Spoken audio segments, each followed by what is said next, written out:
Now, some of the tools that I use two main tools. One is called an ETH model. The second one is Me, We, God, You, We. And I got that from Andy Stanley's book, Preaching to Change Lives. I believe it's called. I'll get the right title for you by the end of the series. But it's Me, We, God, You, We. And we'll talk a little bit more about that. But let's talk about the ETH model.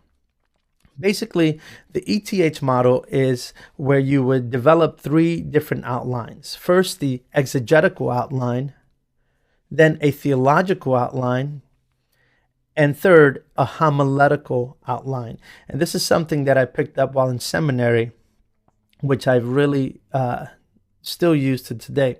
So an exegetical outline is an outline where you would jot down what was true then. So you may say point 1, 2, 3, but you outline it as if it was in that moment. So for example, an outline might be for what we just read, exegetical. I would literally say things like Judas went with soldiers to arrest Jesus. That might be point 1. Point 2 might be Jesus began the conversation.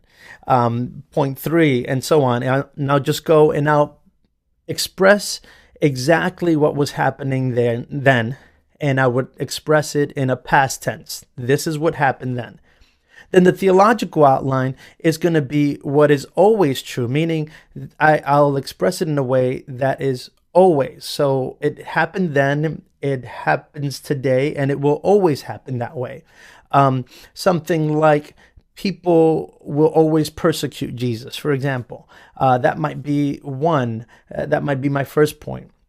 Number 2, Jesus is fully aware of how people persecute him.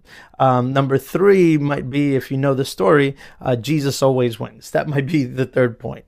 And then homiletical outline is the outline that is true for us today. So how do I make that true for us today?